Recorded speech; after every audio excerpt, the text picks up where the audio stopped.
Bonjour à toutes et à tous. J'aimerais vous remercier de m'avoir invité ici pour présenter nos travaux principalement à l'Université de Fribourg sur ce sujet-là.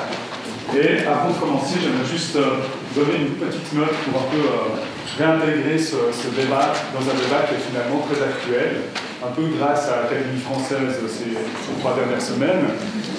Mais j'aimerais dire qu'aujourd'hui, je vais vous donner un regard un petit peu psychologique sur ce débat, sans être psychologisant, évidemment. Et je remarque que ce débat est tout de même un débat qui revient par vagues. Moi, j'ai fait énormément d'erreurs quand je présentais les premières fois que j'ai présenté sur ce sujet. J'ai fait énormément d'erreurs par rapport à ce que je présentais. Et aujourd'hui, je vais essayer de vous montrer, après quelques années, quelle est finalement, pour moi, la meilleure manière de discuter de ce problème, qui est un problème qui est quand même actuel. Même si mardi, j'ai lu l'édito du Journal du Jura à Vienne, je suis viennois, donc je lis de temps en temps le Journal du Jura, et Aude Zuber, qui est une des journalistes du Journal du Jura, qui dit que les véritables féministes ne s'intéressent pas à ces futilités. Donc on voit que le débat est encore là, qu'on doit encore parler de langage et qu'on doit encore convaincre finalement les gens que c'est un sujet qui est relativement important. Alors aujourd'hui, je vais vous parler de représentation du genre, et je vais vous parler de représentation comme on le fait en psychologie. En psychologie, on a tendance à utiliser le terme représentation pour dire tout et n'importe quoi. On a tendance à mal définir finalement les termes, mais prenez-le de manière générale. Je vais parler du cerveau quand même aujourd'hui, je vais parler de système langagier. Mais de manière générale, ce qui m'intéresse, c'est surtout à quel point le langage rend finalement la représentation, biaise la représentation du genre, et quelles sont finalement les implications que ça peut avoir sur les identités sociales, sur des aspects finalement de notre quotidien. Alors, avant de commencer, j'aimerais tout de même dire que le langage, il y a 2 aspects du langage. Un aspect qu'on va voir, c'est les caractéristiques formelles du langage. Quelles sont les caractéristiques formelles qui ont une influence sur notre manière de voir le monde? Mais j'aimerais également parler rapidement de travaux de collègues, puisqu'il y a d'autres aspects du langage qui sont également importants. Et je pense typiquement aux travaux de Magda Formanovic à Berne, qui, elle, travaille sur des aspects langagiers qui ne sont pas forcément des aspects de sens des mots, mais plutôt de sens de l'utilisation des mots. Alors elle montre typiquement, en faisant des analyses de corpus, qu'on a tendance à utiliser plus les verbes quand on parle d'hommes, et qu'on a tendance à utiliser plus de noms et d'adjectifs quand on parle de femmes. Pourquoi c'est important de dire ça? C'est simplement que les verbes marquent vraiment l'actif, d'être actif. Et on voit qu'il y a une différence, si on regarde les corpus, on voit qu'il y a une différence dans l'utilisation de verbes pour les femmes et les hommes. Alors ça, c'est un premier aspect. Le deuxième aspect qui est très intéressant, d'un collègue Peter Egarty à l'Université d'Essex en Angleterre, qui travaille sur les asymétries. Alors, il y a des asymétries que vous connaissez bien. Mademoiselle est typiquement une asymétrie qui existe. On n'utilise pas damoiseau. C'est une asymétrie qu'on connaît. Mais une des asymétries qu'on connaît moins, c'est l'asymétrie, finalement, de l'ordre des mots. Alors, vous n'avez jamais entendu parler de Ève et Adam. Vous avez toujours entendu parler d'Adam et Ève. D'accord? On parle de mari et femme, on ne parle pas de femme et de mari. Et c'est intéressant puisque l'ordre des mots a un sens hiérarchique. Donc, typiquement, quand vous parlez de cette table et de ces chaises, vous ne parlez pas de ces chaises et de cette table. Il y a un ordre et cet ordre est important. Et si je vous demande de faire, je vous mets des prénoms à l'écran et je vous demande de faire des couples hétérosexuels avec les prénoms que je vous présente à l'écran, on peut le faire, cette expérience, elle existe. Et on voit que les gens mettent majoritairement les hommes en premier. Alors c'est intéressant, dans le langage, il y a un seul exemple où ce n'est pas le cas. Ça vient du 14e, c'est mesdames et messieurs. Mais de manière générale, il y a une asymétrie. Et d'ailleurs, à l'époque, les bureaux de l'égalité s'appelaient souvent les bureaux de l'égalité entre hommes et femmes. Et les bureaux de l'égalité ont changé en bureaux de l'égalité entre femmes et hommes. Alors voilà, on va reparler de cette asymétrie parce qu'elle nous intéresse également. Mais aujourd'hui, ce qui va nous intéresser, c'est le genre grammatical. Et puis, on va un peu on va parler de ce genre grammatical, mais de manière de traitement de l'information, pour voir quel est finalement l'impact que le genre grammatical peut avoir, et quel est l'impact finalement d'avoir un genre grammatical et d'avoir une valeur qu'on dit par défaut. Alors, avant de se poser cette question, il est quand même important de revenir sur la base finalement de la représentation mentale et la représentation des femmes et des hommes. Alors, si je vous présente cette phrase ici, les alpinistes étaient en train de fêter, vous êtes en train, et vous pouvez faire ce que vous voulez, vous êtes en train de former une représentation de cette phrase. Et vous le faites parce que notre cerveau n'aime pas l'ambiguïté, notre cerveau n'aime pas l'aléatoire. Vous êtes en train d'apporter du sens à cette phrase. Et si vous ne me croyez pas que vous êtes tout le temps en train d'essayer d'apporter du sens aux éléments autour de vous, regardez suffisamment longtemps un nuage, vous allez y voir une forme. C'est simplement notre cerveau ne gère pas l'aléatoire. Alors, en lisant cette phrase, ce qui est intéressant, c'est jusque dans les années 70, les linguistes qui s'intéressaient à la manière dont on traite des phrases nous disaient que quand on essaye de mémoriser une phrase comme celle-ci, on va retenir des éléments, typiquement comme alpiniste, fêter, des éléments qui étaient dans la phrase. Alors, les psychologues ont commencé à s'intéresser à cette problématique dans les années 60, les psychologues cognitifs comme moi, et disaient, mais en fait, on va probablement plus loin. On va plus loin que le texte. Et ça, c'est intéressant pour des psychologues. On va plus loin que le texte et de se poser la question, mais qu'est-ce qu'on va ajouter à ce texte qui finalement n'est pas dans ce texte? Et une grande partie de ce qu'on ajoute nous permet de mieux comprendre. Donc, on comprend mieux le texte parce qu'on ajoute des éléments qui viennent de nous. Les écrivaines et écrivains connaissent bien ce processus, mais nous, ce qui nous intéresse ici aujourd'hui, c'est de dire, si on se représente, alors même une image, est-ce que le genre des personnes qui sont dans ces alpinistes, est-ce qu'on se représente les personnes étant soit des femmes et des hommes? Et la question ici, elle est intéressante parce que finalement, on n'en a pas besoin. Vous n'avez pas besoin de savoir si c'est des hommes ou des femmes, les alpinistes ici, pour comprendre la phrase. La phrase, vous la comprenez sans ça. Et on le sait maintenant que le genre, pour des raisons de construction sociale et de développement, on l'utilise, on l'active, et c'est pratiquement jamais pertinent, mais on le fait quand même. Alors, pour des raisons diverses, des raisons aussi, on le fait tout de suite avec les enfants. Quand une personne est enceinte, on lui demande tout de suite est-ce que c'est une fille ou un garçon, quand un enfant naît, etc. On le fait, on active tout le temps ces distinctions. Mais nous, ce qui est intéressant, c'est de dire, quand on lit les alpinistes étaient en train de fêter, est-ce qu'on se représente ici si on parle d'homme ou de femme? Alors ici, l'exemple est donné, puisque c'est un exemple qu'on peut considérer comme épicène. Et je vais d'abord vous présenter des études en anglais, puisque je vais vous présenter une étude typiquement d'une équipe anglaise qui s'est intéressée à cette question. La première question est de dire, est-ce qu'on se représente les femmes et les hommes, ou des femmes et des hommes, même si, finalement, ce n'est pas nécessaire à la compréhension. Et voici comment l'étude a été faite. Alors, l'étude est de Alan Garnham, Jane O'Keel et David Reynolds. Ce n'est pas les premiers, mais c'était mes superviseurs, c'est pour ça que je suis obligé de le dire. Mais ce n'étaient pas les premiers, mais je vais vous montrer simplement comment on fait en psychologie pour étudier ça. Alors, Jane O'Keel et Alan Garnham, surtout, présentaient des phrases comme ceci.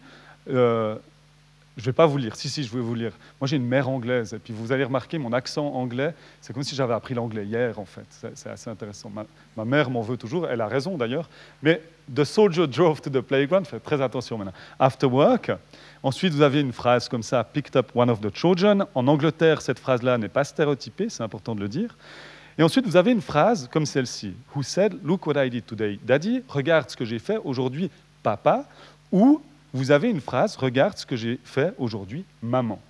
Et nous, ce qui nous intéresse, en fait, c'est qu'est-ce qui va se passer au moment où votre œil va rencontrer ce mot-là, qu'est-ce qui va se passer au moment où votre système rencontre ce mot-là. Ce qui est important ici de dire, c'est que n'importe quelle réaction qui va, s'il y a une réaction, peut-être il n'y a pas de réaction entre ces deux mots ici, va être déterminante en fonction de ce qui se passe au moment où la personne est en train de traiter, ici, le soldat. Alors, l'équipe ici présente des phrases comme celle-ci, et dans ce paradigme ici, dans cette tâche, on demande simplement aux gens, aux participantes et aux participants, de nous dire est-ce que cette phrase ici est une suite possible de la première, de ce qui précède. La réponse est toujours oui ici, d'accord ? Alors, ce qui nous intéresse, c'est la manière dont les gens disent oui, la vitesse à laquelle les gens disent oui, mais également si les gens disent oui ou non. Et là, je vais vous montrer les premiers résultats. C'est important de bien comprendre cette tâche parce qu'on a utilisé une tâche semblable. Alors, ce que je vous montre ici, c'est le pourcentage de oui. Quand on a des stéréotypes féminins, des stéréotypes masculins, le soldat est un stéréotype masculin dans cette étude. Stéréotype féminin, il y avait typiquement nurse. Et après, on voit ici la suite, on mentionne soit une femme, soit un homme. Et ce qu'on remarque ici, c'est que le pourcentage de réponses affirmatives, oui, c'est une suite possible, est déterminé finalement par le lien entre le le mot, son stéréotype, et puis la personne qui est présentée. Alors ça, c'est les premières données qui montraient qu'en fait, le genre, on l'active automatiquement. Ici, en anglais, on l'active en fonction du stéréotype. Et Jane O'Keel et Alan Barnum ont fait énormément d'études pour montrer que c'était relativement impossible à éviter.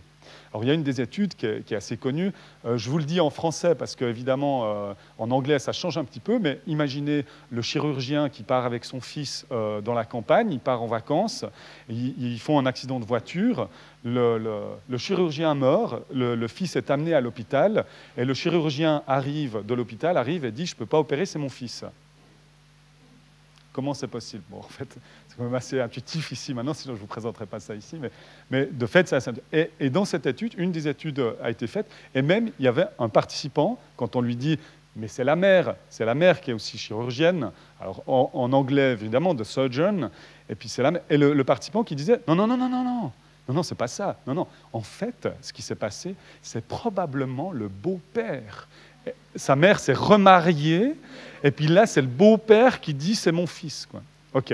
Tout ça pour vous illustrer à quel point, finalement, ces stéréotypes, et on reparlera un peu des stéréotypes, sont des éléments qui sont extrêmement forts et qui sont difficiles à modifier.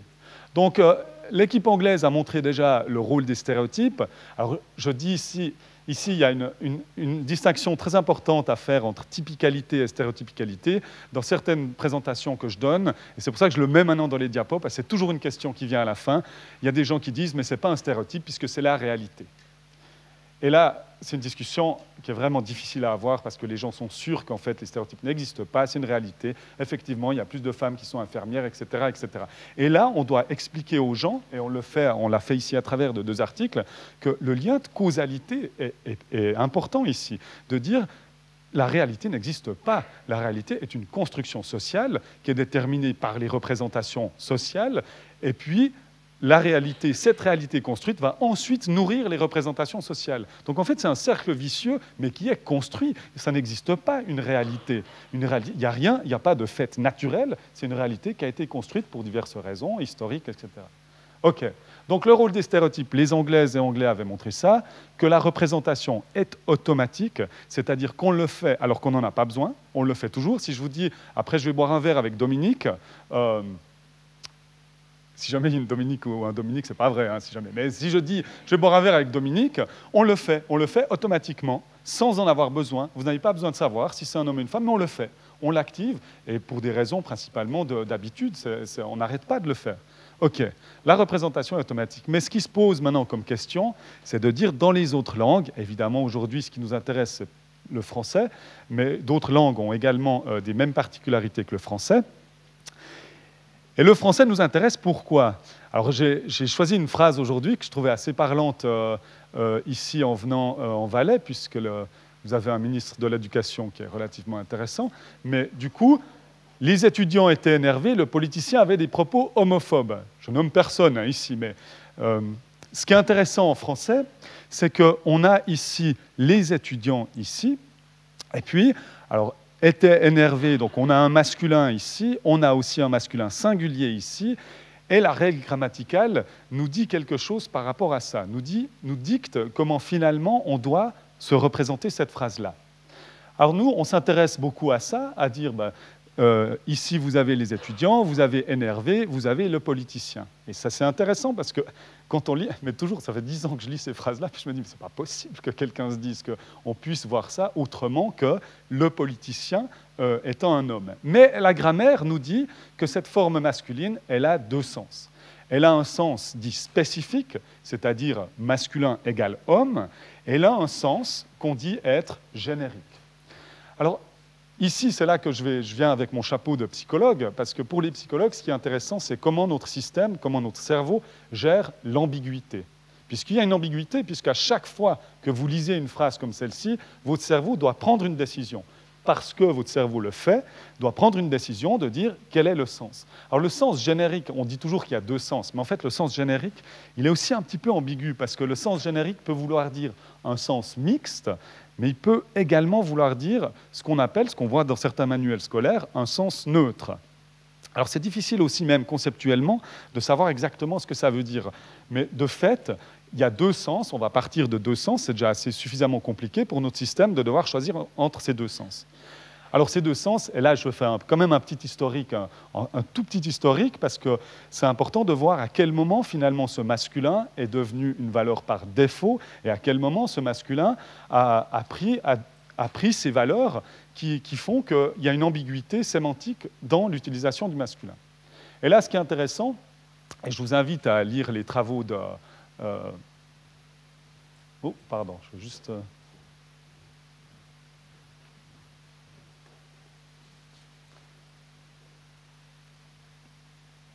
Oh, ça c'est intéressant. Alors, désolé, je vais poser.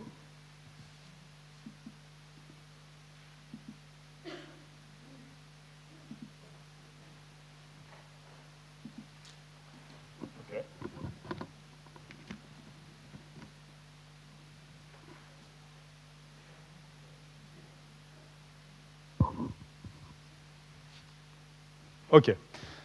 Alors, historiquement, ce qui est intéressant, c'est de se replonger finalement dans ce moment où le masculin devient cette valeur par défaut. Et ce qui est important ici de bien comprendre, historiquement, c'est que la raison pour laquelle le masculin devient une valeur par défaut est une raison sociale et politique. Et ça, c'est important de voir ça. Les gens ont toujours l'impression que la langue est figée, mais on peut revenir au XVIIe siècle. Alors, le début de l'Académie française reçoit le mandat, finalement, de créer un dictionnaire. C'est son seul mandat, même si elle se permet de faire la police de la langue, alors que ce n'est pas du tout son mandat, mais c'est son seul mandat. Et puis, au XVIIe, certains grammairiens, les grammairiens de Port-Royal, commencent à voir, surtout par rapport à des écrivaines, des autrices qui deviennent de plus en plus connues, à voir, finalement, des personnes qui, selon ces grammairiens, ne devraient pas être là. Donc, du coup, il y a un moment dans l'histoire où certains mots qui existaient jusqu'au XVIIe, comme typiquement autrice, mairesse, médecine, on disait une médecine, un médecin et une médecine, et des mots comme compositrice qui existaient jusqu'au XVIIe et qui, là, disparaissent. Mais la raison pour laquelle ces grammairiens décident d'enlever ces mots finalement de notre langue, elle est simple. C'est simplement le mâle est plus noble que la femelle. Vous trouvez ces citations, elles sont faciles, et on montre simplement le signal qui veut être donné là, mais qui veut explicitement être donné, c'est de dire que ces métiers-là ne doivent pas être accessibles aux femmes. Ce n'est pas convenant pour des femmes d'accéder à ces métiers, à ces activités.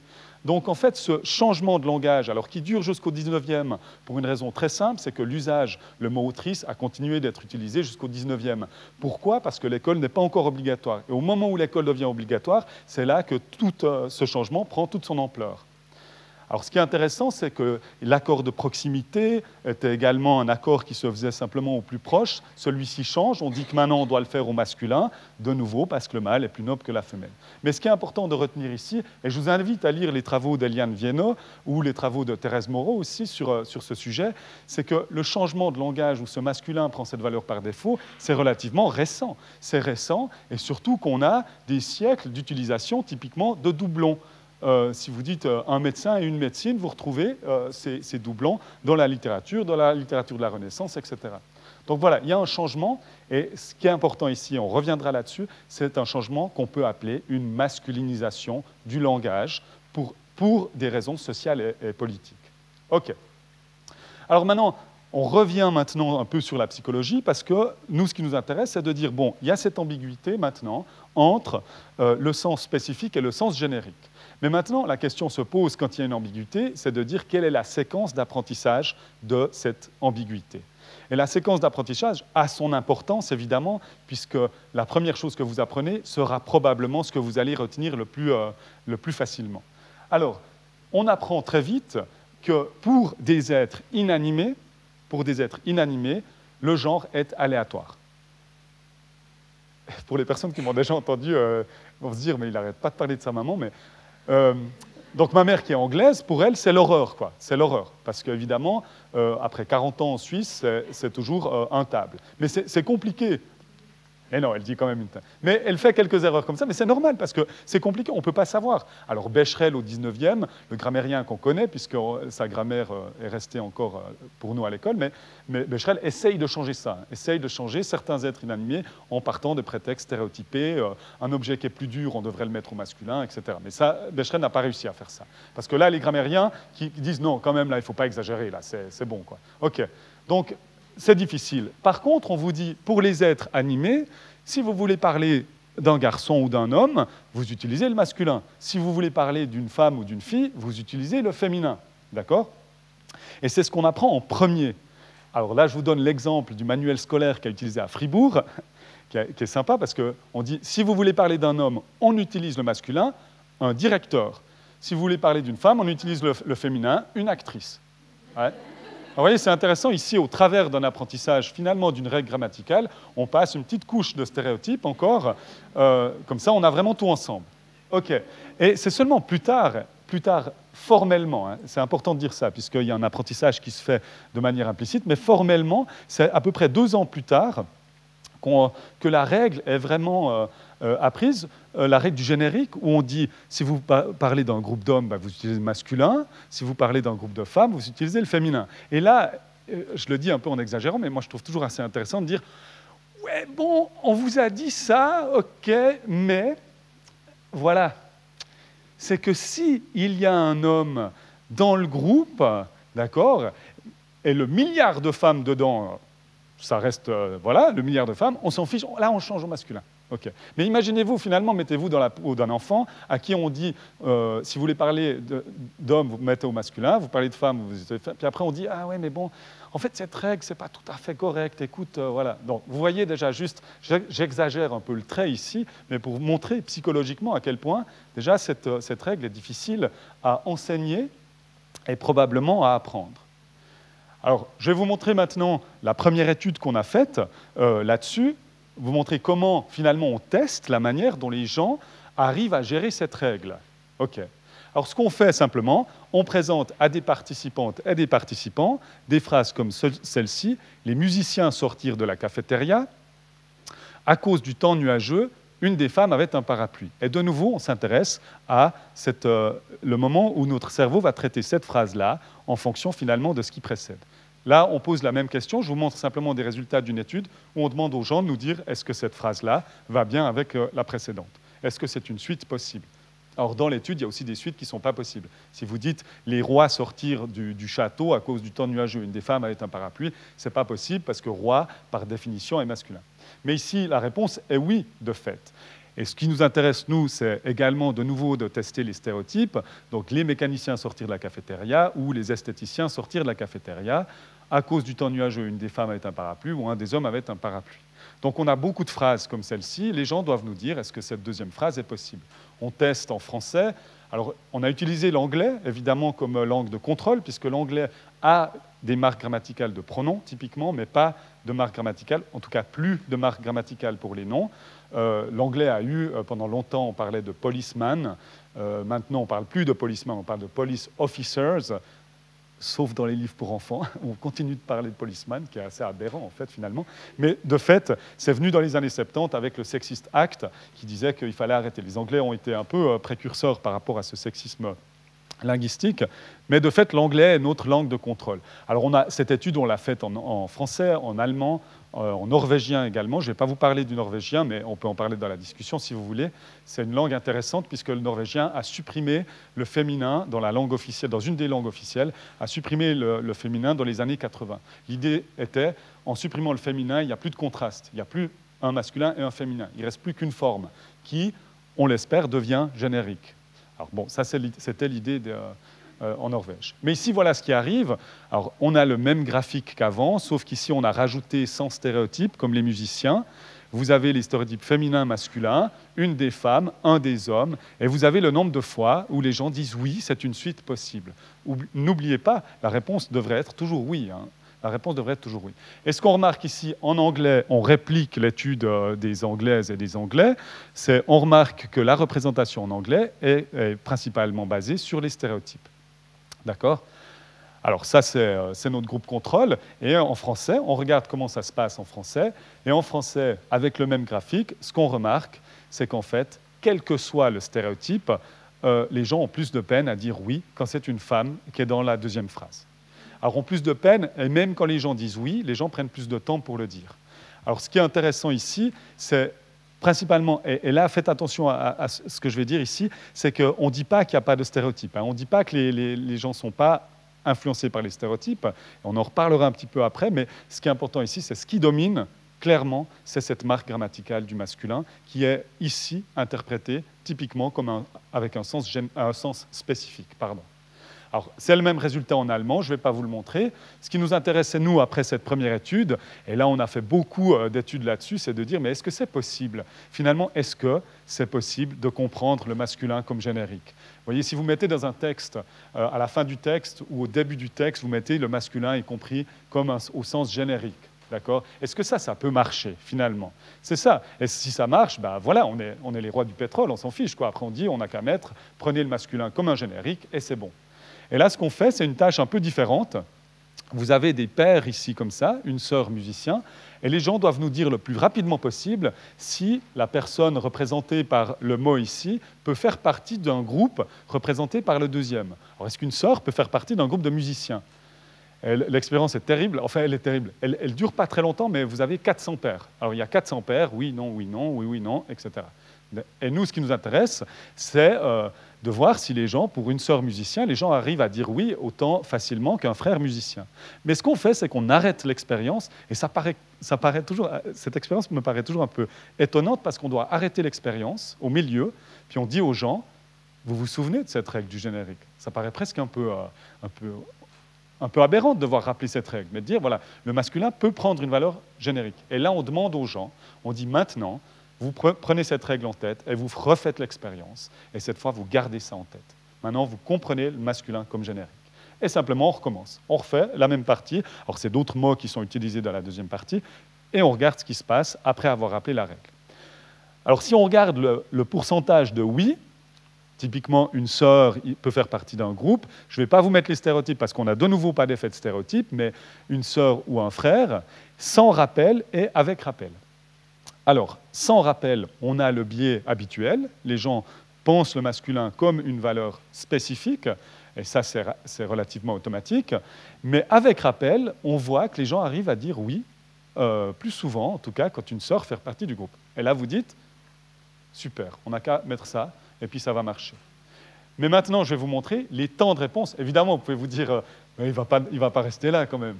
Alors, je vais vous montrer maintenant le temps de réponse. Alors, le temps de réponse, c'est simplement, ça illustre la facilité avec laquelle quelqu'un nous dit oui, une sœur peut faire partie d'un groupe de musiciens. Combien de temps, en pressant le bouton, je prends pour dire oui? Donc là, c'est les réponses tout le temps pour dire oui. Et regardez ce qui se passe ici. Vous avez la vitesse de réponse positive, donc pour dire oui. Vous avez en millisecondes, donc 1000 millisecondes, c'est une seconde. Vous avez une femme ici, homme, femme, homme. Alors d'abord, sans rappel. Et ce qui se passe, c'est que, ici, c'est que pour dire oui. Donc les gens disent oui, une sœur peut faire partie d'un groupe de musiciens. Ce qu'on voit, c'est que pour une femme, les gens prennent plus de temps. Les gens prennent plus de temps simplement parce que pour dire oui, il y a quelque chose qui s'active automatiquement, et ensuite, il faut essayer de l'enlever pour dire oui. Et ça prend du temps de faire ça. Dans la deuxième partie, avec rappel, l'effet est le même. Les gens sont un peu plus rapides de manière générale, mais l'effet reste. L'effet reste là. Alors, qu'est-ce que ça veut dire concrètement? Ça veut dire, et nous on appelle ça un mécanisme de résonance, c'est que vous ne pouvez rien faire. On ne peut rien faire. Et je vous promets, ça fait 10 ans qu'on essaye, c'est impossible. Masculin égale homme est impossible à éviter, impossible à inhiber. Et ce qui est intéressant ici, ça paraît presque logique finalement quand on y pense, puisque masculin se réfère tout le temps à des hommes. Même dans le sens générique, ça se réfère tout le temps à des hommes. En fait, masculin égale homme, c'est le cas tout le temps. D'accord? Donc c'est ça qui est intéressant ici, c'est de voir qu'en fait on ne peut rien faire. C'est une règle qui est impossible à changer, impossible à contrôler. Même si vous demandez à des gens de le contrôler, on n'arrive pas. Ça va tout le temps être activé. Alors voilà, c'est ce qu'on trouve après quelques années. Donc premièrement, la représentation du genre, elle est automatique. Alors elle est difficile à éviter. Et quand je dis automatique, c'est ça qui est important. Hein. C'est que ça va très vite et que vous ne pouvez pas le contrôler. Vous pouvez essayer de le contrôler, même si vous n'êtes pas d'accord. Hein, vous pouvez essayer de le contrôler, vous n'arriverez pas, pour des raisons d'exposition, des raisons d'habitude. Elle est basée sur le genre grammatical, s'il existe. Et là, alors je reviens sur le masculin, homme activé de manière passive, c'est-à-dire il est tout le temps activé, il n'y a rien besoin de faire, il sera activé en toute façon. Et femme activée très difficilement quand on utilise le masculin. Si la grammaire, le genre grammatical n'est pas là, et là c'est important de dire ça, puisque je ne suis pas en train de dire le masculin c'est Teufel et puis le reste c'est bon, puisque si ce biais-là disparaît, il y en a un autre qui vient, et c'est le biais du stéréotype. Donc c'est un peu la peste ou le choléra. Donc on choisit la peste ou le choléra. Mais de fait, quand la marque grammaticale est là, il y a également des signaux que les stéréotypes sont là. Donc tout ça, finalement, quelles sont les implications de ce que je vous présente ici? Alors les implications simples sont ici sur, premièrement, la visibilité, et là on a beaucoup de travaux là-dessus, sur la visibilité des femmes dans la société, et sur la représentation des métiers. Nous on s'intéresse beaucoup à ça, surtout avec les jeunes, et on a quelques études qui montrent que finalement les enfants, les adolescentes et adolescents se sentent plus aptes à suivre des études si on leur présente des métiers sous forme de doublons, d'accord ? Et les enfants se sentent plus aptes. Alors, Armand Chattard, à Genève, en 2004, avait déjà montré quelque chose qui allait dans ce sens-là, mais ce qui est important, c'est que ça a des implications, finalement, de la manière dont les enfants vont concevoir leur possibilité de succès pour entreprendre certaines études. Alors là, on a quelque chose sur la représentation des métiers, mais qui fait finalement qui fait référence à l'identité sociale.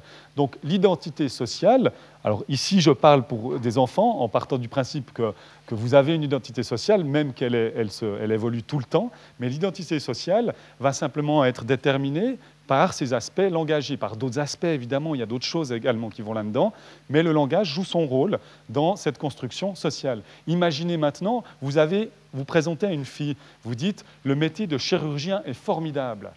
Maintenant, imaginez cette même fille, vous lui dites « le métier de chirurgienne est formidable ». Rien qu'en le disant, on remarque que finalement c'est normal. Cette fille va prendre ce qu'on lui dit de manière différente. Si vous dites le métier de chirurgien ou le métier de chirurgienne. Et c'est ça qui arrive, et c'est ça qui est important dans cette manière de parler.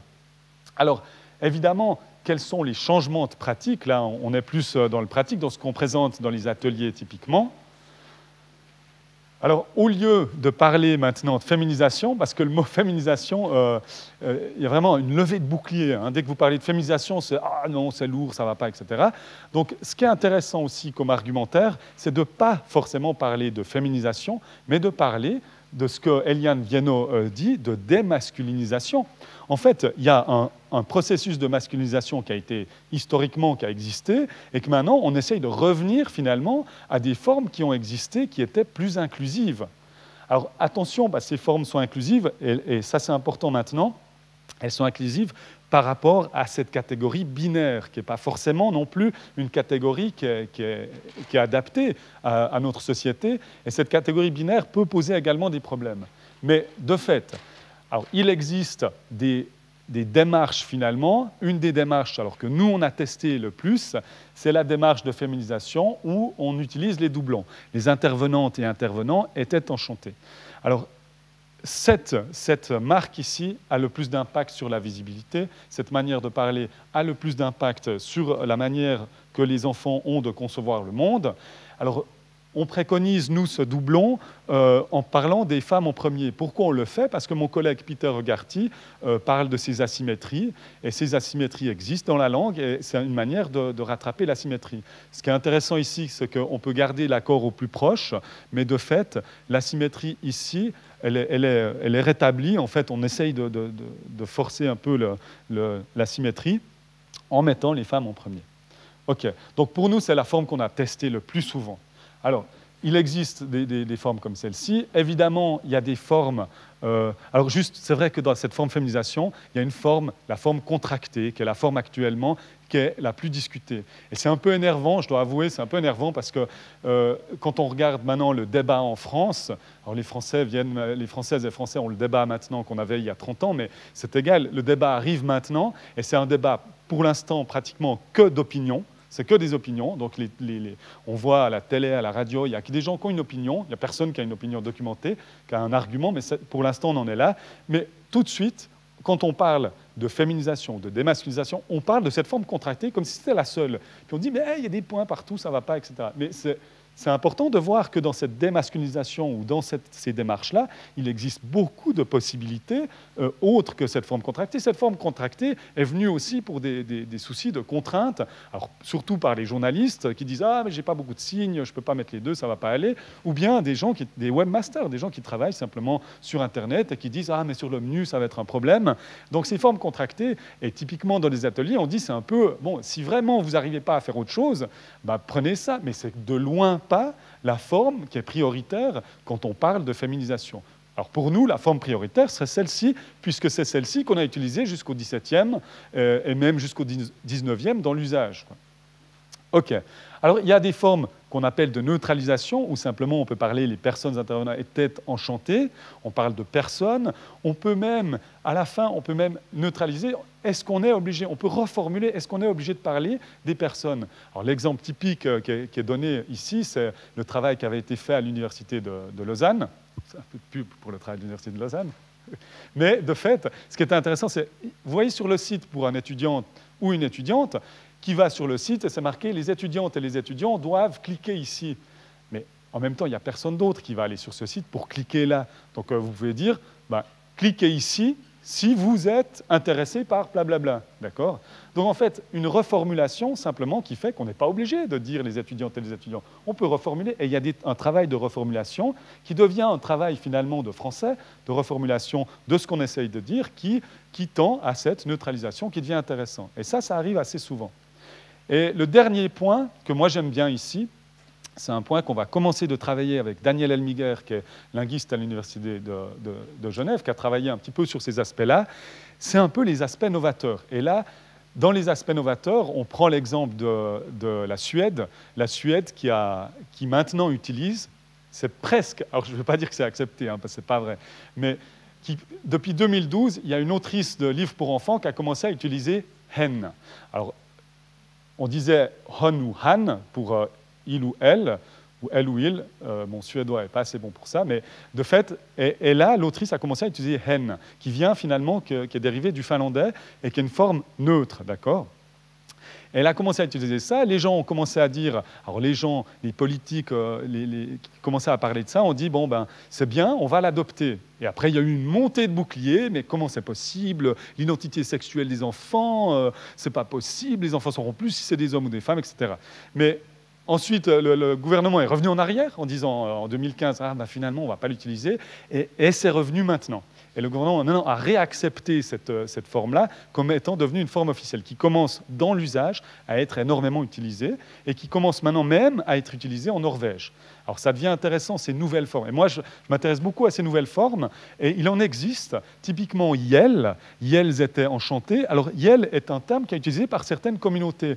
Et moi, ce qui m'intéresse en tant que psychologue, c'est à quelle vitesse on peut apprendre. Et notez bien que il et elle va rester. Hein. Ici, on ajoute une forme qui va devenir une forme intéressante, qui devient une forme neutre. Et là, pour moi, ce qui m'intéresse, c'est de dire, est-ce qu'on peut prendre un groupe de participants, pendant un mois, on les expose à ça. Et combien de temps il faut, finalement, pour que les gens, spontanément, comprennent ce Yel sans problème et ont une représentation plus générique.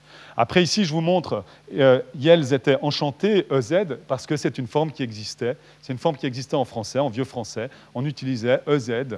On n'accordait pas, finalement, au genre grammatical. Et c'est une forme qui a existé pendant longtemps, qui a été changée, pas pour des raisons sociales et politiques cette fois, mais qui a été changée pour des raisons pratiques, mais elle a existé. On disait était enchanté, EZ, et, qui marquait ici, qui ne marquait pas le genre grammatical. Donc voilà, c'est juste, je voulais dire ça parce qu'il existe maintenant des courants qui commencent à s'intéresser à ça, et nous, à Fribourg, on va commencer à s'y intéresser de manière empirique. OK. Alors, pour terminer, bien sûr, je vais remercier, puisque je n'ai pas fait ces travaux tout seul, je remercie tous les gens qui ont travaillé finalement sur ces sujets. Une partie de ce que je ne vous ai pas parlé, on a beaucoup travaillé aussi avec des enfants en bas âge, à partir de 2 ans, de 2 ans jusqu'à 5 ans, pour comprendre l'apprentissage implicite de cette marque grammaticale, qui d'ailleurs arrive entre 3 et 5. Entre 3 et 5, les enfants commencent à avoir ce biais du masculin égale homme.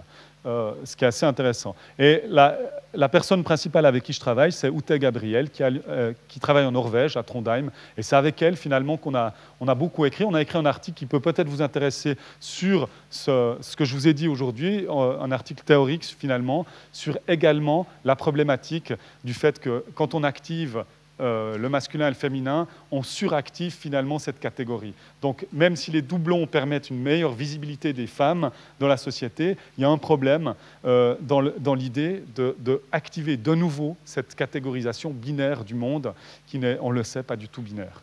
OK. Et tous les articles qu'on a écrits, tout ce qu'on a fait, ce n'est pas de la pub, ce n'est pas mon site ici, c'est simplement c'est le Facebook des chercheuses et chercheurs. C'est un peu le truc de geek, mais tout le monde, c'est accessible. Vous pouvez vous créer un compte, il n'y a aucun souci, et vous avez accès à beaucoup d'articles. Moi, je mets tous les articles qu'on fait là. Je ne crois pas que c'est légal, là, à part ça, mais je ne sais pas si finalement, je me vois mal finalement être en prison, et puis quelqu'un me dit... non, vous avez mis votre article sur un genre grammatical disponible sur Internet, vous allez passer 6 mois en tôle. Je ne pense pas. Mais de fait, voilà, vous pouvez, tout est accessible ici. Et je mets ici, on a un projet, on essaye de monter une équipe à l'heure actuelle sur ces thématiques-là, et on est à la recherche de mécènes. Et juste, je ne dis pas si vous avez quelqu'un qui est millionnaire dans votre famille, mais ce n'est pas ça, mais pour vous montrer, c'est intéressant de... C'est très difficile, et je sais que vous avez des problèmes de budget, ça c'est tout le temps le cas sur ces questions-là, mais c'est intéressant d'aller chercher un peu, voir s'il y a des mécènes qui sont intéressés par ce genre de choses. Typiquement, des gens comme Roger Federer. Voilà, pourquoi Roger Federer? Et puis, alors, Roger Federer m'a répondu, hein, d'ailleurs, lui, il a d'autres priorités, mais c'est égal, il a répondu. Et ça devient intéressant de discuter avec ces gens-là. Mais bon, ça c'est pour une autre fois, où on pourra en parler. Là, j'ouvre maintenant la discussion. Est-ce que vous avez des questions par rapport à ce que je viens de dire? Merci.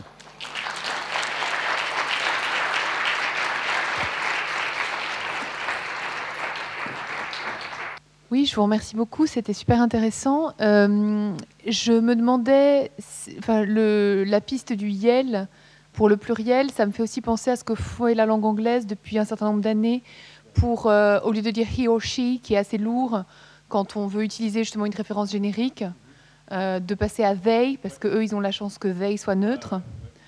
J'avais juste une question, en fait, par rapport à ce qui s'est passé justement en France suite à la publication du manuel scolaire. C'est Attier, je crois, hein, qui a fait un manuel scolaire en langage épicène, enfin avec pas mal de points médians, justement, et ça a déclenché toute cette polémique. Moi, au début, quand j'ai vu ce manuel, je me suis dit super, et puis j'en suis venue, en fait, à presque être en colère contre Attier, en me disant, ils se sont peut-être fait un peu un coup de pub, et puis ils ont fichu un bazar indescriptible, et c'est devenu n'importe quoi, et aujourd'hui, on en vient à avoir beaucoup de gens qui pensent que le gouvernement est contre, alors que finalement tout ça est mal interprété, parce que dans la réponse officielle, c'est uniquement le point médian quasiment qui est exactement, ouais, l'accusation, ouais. Et les formes féminines sont non seulement autorisées, mais même encouragées, etc., etc. Donc je me dis, quel était finalement comment vous réagissez à ça? Est-ce que c'est une bonne idée d'aller mettre des formes inclusives avec point médian dans les manuels scolaires maintenant, si le débat public n'est pas prêt? Est-ce que c'est pas créer, activer finalement beaucoup d'hostilité contre tout ça, parce que du coup c'est mal présenté, il n'y a pas de travail pédagogique qui est fait pour le grand public en fait. Ouais. Oui, moi, la question, c'est je ne sais pas exactement comment cette maison d'édition a décidé, a pris cette décision. Mais c'est vrai que, et on le remarque dans les institutions dans lesquelles on travaille pour essayer de promouvoir le langage qu'on nous appelle le langage non sexiste, on remarque qu'il y a beaucoup de travail en amont qu'il faut faire. Et typiquement, le travail en amont, c'est les présentations comme celle-ci, en fait. Et c'est seulement ces présentations qui peuvent un peu débloquer, déjà ouvrir la discussion. Et bon, le Hen en Suède, ça a été la même chose. Hein. Le livre qui a été proposé, il a été proposé sans véritable discussion. Et puis, mais c'est 2012 à 2018, donc c'est long, hein, 6 ans pour commencer à accepter. Et peut-être qu'avec un travail en amont, ça aurait été plus facile. En même temps, j'aimerais dire qu'il y a quand même déjà, il y a beaucoup de gens qui font ce travail en amont et qui ne sont pas forcément écoutés non plus. Donc c'est ça qui est un petit peu compliqué.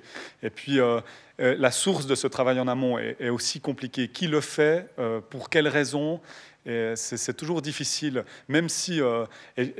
Et là, bien sûr, je discute avec des bureaux de l'égalité, mais vous le savez, dans votre quotidien, quand vous proposez quelque chose dans l'institution, dans le canton, etc., si c'est signé bureau de l'égalité, il y a un stéréotype qui vient, et il y a tout à coup des montées de boucliers parce que c'est le bureau de l'égalité. Mais si on présente la même chose avec des fois un tampon différent, tout à coup, les gens sont ouverts. Donc, c'est vraiment une question qui est difficile. Et puis, moi, je trouve que c'est bien d'avoir essayé. Puis, au moins, maintenant, le débat est là. Par contre, je ne sais pas si vous avez vu, mais il y a aussi des linguistes qui se sont un peu énervés en disant, mais en voyant comme le gouvernement réagissait, comme l'Académie française réagissait, en disant, mais demandez à des spécialistes aussi.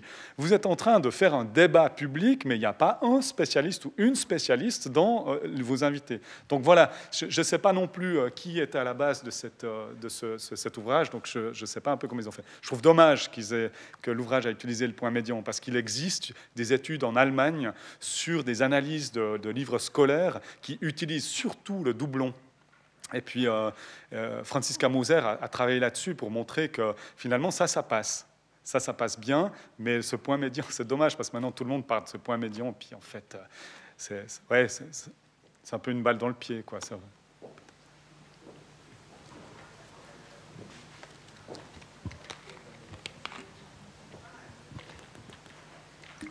Merci pour votre intervention sur un débat en France aussi. Hein. Il y a une circulaire qui date de 1986 bien sûr, sur ces questions-là. Donc ça ne vient pas d'aujourd'hui, toutes ces questions. Maintenant, j'avais une question, moi aussi, sur la façon d'aborder en fait cette problématique. Vous avez dit au début qu'au départ, vous aviez commis un certain nombre d'erreurs dans la façon de présenter publiquement cette problématique.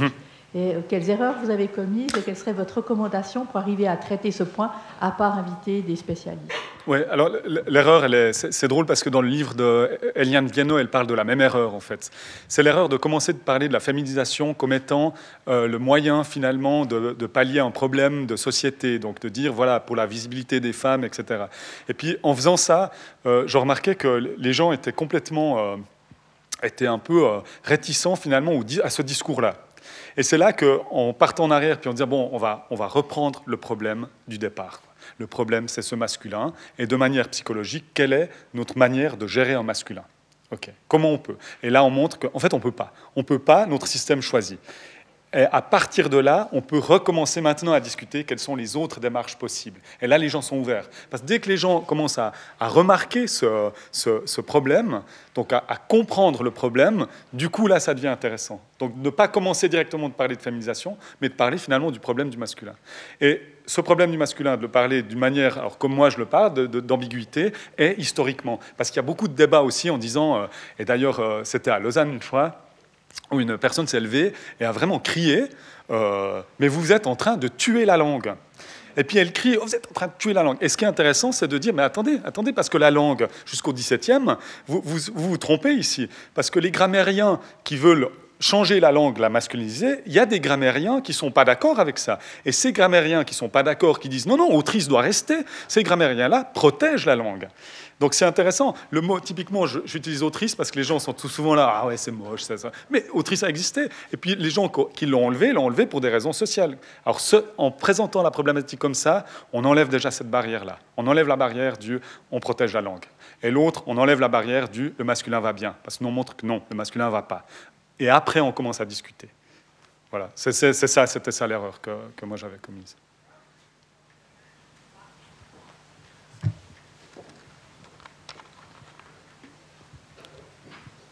Bonjour, c'est Brine Chesali, je suis pédopsychiatre à Martigny et j'ai trouvé intéressant votre exposé.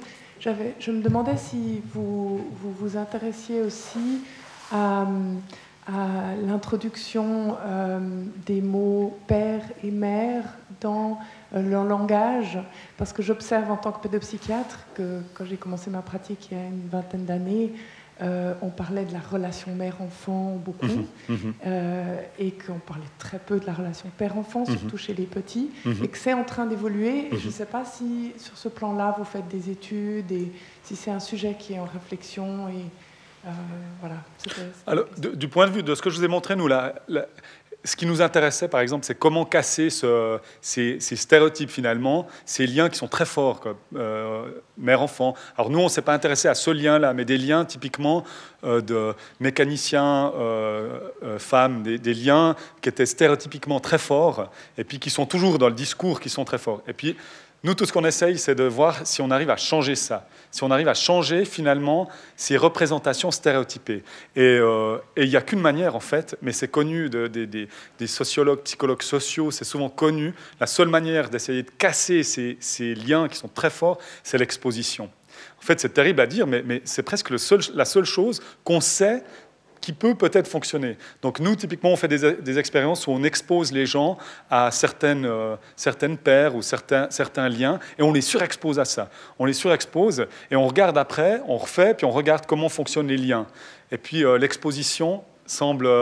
alors, elle inverse pas, mais elle semble améliorer la diversité, finalement, de ces représentations. Alors, ça répond un petit peu à votre question par rapport à ces liens. Moi, je le mets comme un lien fort qui existe dans la société, et puis comment on peut le changer, quoi. Et en parlant aux gens, en essayant de le changer de manière explicite, c'est compliqué. Donc l'exposition est parfois la meilleure manière, mais là, je vous parle de langage. Ça veut dire que plus un enfant entendra le lien père-enfant, ou plus les adultes entendront, plus ce lien va devenir fort. Ça, c'est mon avis, mais bien sûr de psycholinguiste. Mais après, il y a d'autres complications par rapport à ça. Mais voilà. Merci.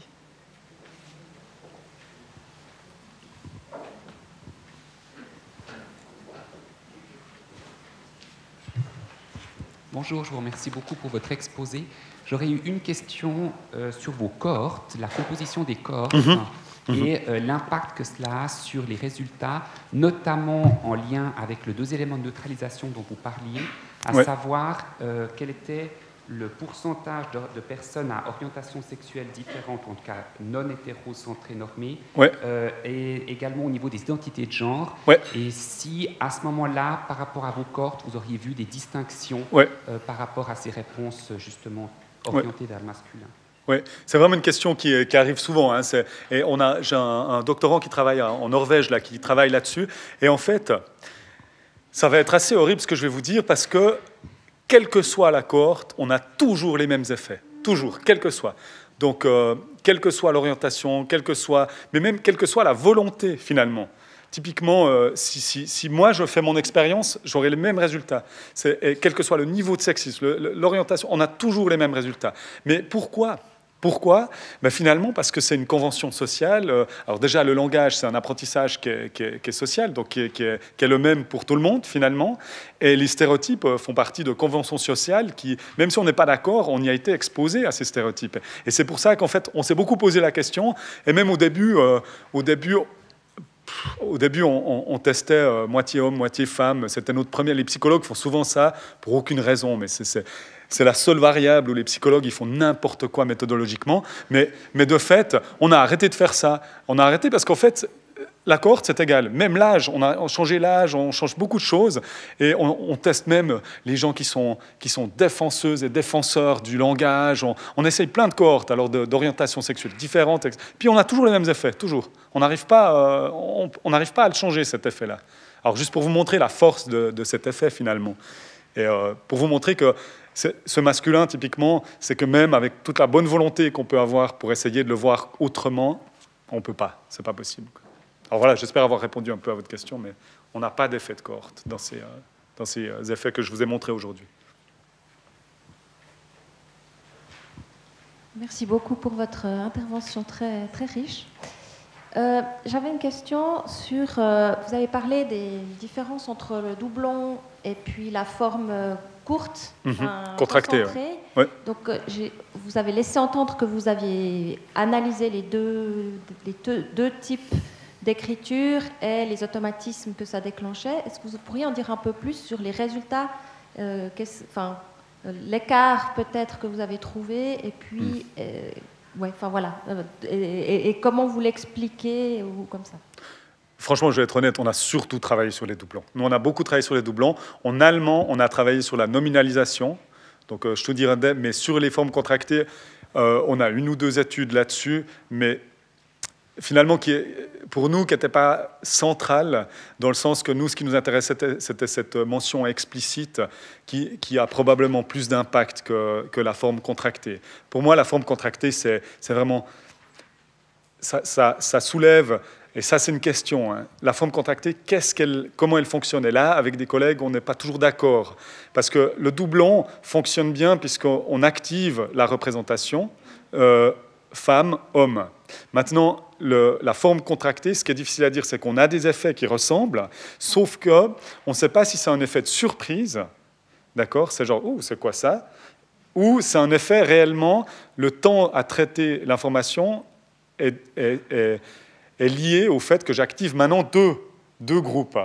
Et ça, pour l'instant, on ne sait pas très bien. Mais même si c'est de la surprise, ça ne fait rien, parce que j'ai tendance à dire que même si c'est de la surprise, les gens se disent « Ah, c'est quoi? Ah, mais c'est parce qu'ils veulent parler aussi de femmes et d'hommes. » Donc c'est possible aussi. Mais vous voyez, c'est difficile. Pour l'instant, on ne sait pas très bien, en fait, comment fonctionnent ces aspects-là. Et surtout, ce qu'on remarque, c'est que cette surprise, s'il y a une surprise, pour la forme contractée, elle disparaît après un petit moment, après plusieurs expositions.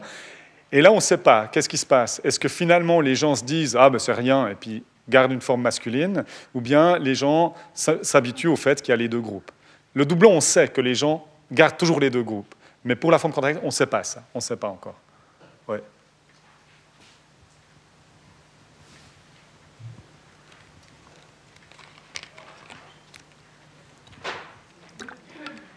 Bonjour, Lynn Larsdotter de l'Agenda 21. Donc, je suis suédoise de langue, enfin, j'ai le suédois comme langue maternelle et du coup, j'ai dû apprendre toutes ces absurdités du genre grammatical français. Mais c'était pas vraiment là ma question. La question, c'était plutôt par rapport à l'utilisation d'un mot, la démasculinisation. J'ai des doutes que c'est le bon mot à proposer en fait aux défenseurs du masculin universel, qui justement utilisent comme argument, enfin qui ont un peu comme argument favori que le masculin justement est neutre, même s'il y a là aussi une absurdité. Mais du coup, je me demande si ce terme de démasculinisation, ça va pas faire peur en fait. Oui, ce qui est important ici, hein, je comprends bien là, ce terme, je l'utilise simplement pour activer l'idée que dans l'histoire du masculin soi-disant neutre est très récent. D'accord? Et c'est ça qui, dès que quelqu'un nous parle de la protection de la langue, que le masculin peut être, il faut vraiment commencer par dire non, mais c'est important de comprendre que ça n'a pas été le cas pendant très très longtemps, quoi. D'ailleurs, pendant plus longtemps, ça n'a pas été le cas. Donc de bien comprendre que... Et j'utilise ce terme de démasculisation que j'ai pas avancé en premier, hein, d'autres personnes l'ont avancé, typiquement Eliane Viano, mais de fait, ce qui est important, c'est de faire comprendre aux gens que le français n'est pas quelque chose de statique, que c'est une langue dynamique, et de bien faire comprendre que avant, ce n'était pas le cas. Et d'ailleurs, hier, je parlais avec un copain qui pour lui, c'est vraiment n'importe quoi ce qu'on fait, et je lui parle de ça, et lui, sa réaction a été vraiment très forte en me disant « Non, mais c'est vrai? Non, c'est vrai? Vraiment? Au XVIIe, c'est vrai, on utilisait le doublon. Non, mais attends, arrête. Et puis, c'est vrai, ça a été changé pour des raisons sociales. Non, mais arrête. » Et vous allez sur Google, vous trouvez les citations. Et là, les gens sont complètement démunis. Tout à coup, il y a cette réalisation que le français n'est pas une sorte d'entité naturelle qui évolue dans un contexte qui n'est pas social. Et ça, c'est important. C'est pour ça que j'utilise ce terme de démasculisation. Mais peut-être qu'il doit être accompagné de ce discours de l'histoire du français. C'est pour ça que je trouve qu'il est important quand même de garder. Mais il faut vraiment soulever. Et hier, j'ai remarqué mon ami, maintenant, va utiliser les doublons, c'est sûr. Parce que tout à coup, pour lui, il y a cette... Alors, il est un peu complotiste, mais en même temps, il y a effectivement une sorte de complot ici qui a existé, qui est facile, qui est documenté, quoi. Il y a eu quelque chose qui s'est passé. Donc, du coup, cette réalisation le fait tout à coup dire je suis en train de protéger, finalement, ces grammairiens qui ont changé ça pour des raisons misogynes. Et si on le dit comme ça, c'est impossible de dire de faire ah ben, je vais continuer d'utiliser le masculin. Vous voyez, c'est un peu pour ça que j'utilise ce terme démasculinisé aussi. Et j'ai d'ailleurs une politicienne UDC qui est venue, après une présentation comme ça, pour me dire « Ah, vous m'embêtez avec votre discours, maintenant je vais être obligé d'utiliser l'écriture inclusive. » Et c'était intéressant parce que c'est vraiment ces discours, l'histoire et l'ambiguïté, c'est ce qui fait mouche, à mon avis, le plus souvent. Ouais. Bonjour, je me demandais si vous pouviez dire quelque chose ou votre avis personnel par rapport aux formes féminisées où il y a des alternatives. Vous avez parlé d'autrice, mais il y a aussi auteur, ou chercheuse, où on parle aussi de chercheur ou professeur, on ne dit pas professeuse. Enfin, je ne sais pas si là, il y a aussi j'ai entendu dire qu'il y a aussi justement une dimension politique de peut-être revenir à des formes en euse plutôt que des formes en heure. Pour ne pas reproduire justement aussi certains... Oui, en fait, c'est une question qui est importante parce qu'il y a des termes comme, par exemple, professoresse, dont l'histoire a été utilisée comme femme de, en fait. Femme du professeur, c'est la professoresse. Et du coup, en français, professeuse existait. Après, c'est ça qui est difficile, c'est qu'on a des barrières par rapport à certains mots. Alors, il y a une barrière par rapport à l'histoire de ce que le mot voulait dire, typiquement entraîneuse, d'accord ? Donc des mots qui tout à coup ont eu des sens qui maintenant deviennent ambigus. Et du coup, il y a un changement qui s'opère. Après, ce qui est aussi compliqué, et ce qu'on oublie aussi, c'est que des termes qu'on dit être épicènes, comme poète, existaient au féminin. C'était une poétesse, d'accord ? Une philosophe, c'était une philosophesse. Et pourquoi ça a changé ? Parce que les grammairiens se sont moqués du philosophesse parce qu'il y a fesse dans le mot. Mais de fait, ce qui est important ici de retenir, c'est quels sont les mots qui, à l'oral également, montrent la distinction. Et ça, c'est un choix à faire par rapport à l'oral aussi. À l'écrit, on le voit, auteur, mais est-ce qu'on le voit à l'écrit, est-ce qu'on l'entend à l'oral ? Ça, c'est une question aussi qu'il faut se poser. Et du coup, jusqu'au XVIIe, c'était une question qui se posait effectivement. On mettait ce qu'on pouvait voir à l'oral. C'est pour ça qu'on disait un poète et une poétesse, puisqu'on voit cette distinction-là. Donc, je ne vous réponds pas en vous disant voilà ce qu'il faut faire, mais que c'est des questions qui sont tout à fait pertinentes. Et au moment que dans votre utilisation, il faut réfléchir à ça aussi. Se dire quel sens je veux mettre. Et puis ensuite, est-ce que j'aimerais aussi que ça s'entende à l'oral ?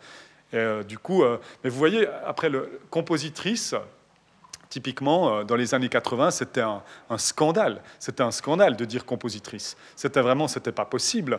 Donc, il y a eu un débat énorme sur compositrice. On peut pas utiliser... Et maintenant, à l'heure actuelle, franchement, compositrice, il n'y a personne qui parlerait du problème. Donc, pourquoi je dis ça ? C'est que, finalement, auteur, peut-être, dans 20 ans, tout le monde l'utilisera. Chef, déjà, tout le monde l'utilise, C-H-E-F-F-E, alors que c'est aussi quelque chose qui est assez récent. Mais... la question reste, et ça c'est un problème. Pour moi, ça reste un problème. Votre question reste un problème parce que les gens, après, ne savent pas très bien qu'est-ce qu'on fait. Puis après, on regarde le guide de ce bureau, on regarde le guide là, et finalement, ce n'est pas la même chose. On parle d'autrice, auteur. Moi, je trouve qu'autrice, ça va très bien, puisqu'il a existé, puis il n'a pas un autre sens qui a été développé dans l'histoire. Donc, je trouve qu'autrice irait très bien.